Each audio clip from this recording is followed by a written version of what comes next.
एक अंधेरी रात थी। रमेश अपने गांव से शहर जा रहा था। उसे रास्ते में जंगल पार करना था, जो काफ़ी डरावना था। लोगों का कहना था कि उस जंगल में कुछ बुरी शक्तियां रहती है, लेकिन रमेश को इन बातों पर विश्वास नहीं था। जंगल के अंदर घुसते ही उसे अजीब सी ठंडी हवा महसूस हुई। चारों ओर पेड़ों की सरसराहट और जानवरों की आवाज़ सुनाई दे रही थी।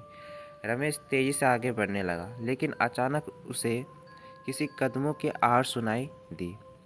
उसे पीछे मुड़कर देखा, पर कोई नहीं था। दिल की धड़कन तेज हो गई, लेकिन वो खुद पर संभालते हुए आगे बढ़ता गया। कुछ दूर चलने के बाद उसे पेड़ के पीछे से एक परछाई दिखाई दी। रमेश ने अपनी टॉर्च उस दिशा में घुमाई, पर वहाँ कुछ नहीं था।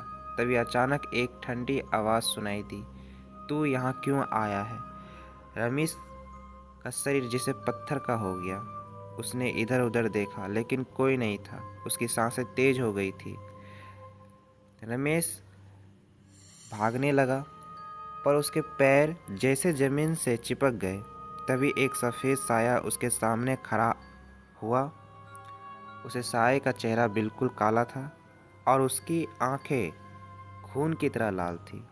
साया धीरे धीरे रमेश के करीब आने लगा। रमेश ने चीखने की कोशिश की, लेकिन उसकी आवाज़ गले में ही अटक गई।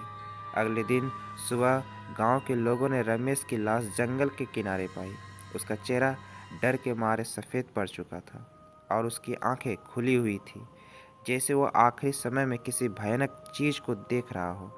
लोग कहते हैं कि उस रात रमेश को उस जंगल की बुरी आत्मा ने हमेशा के लिए अपने पास बुला लिया था।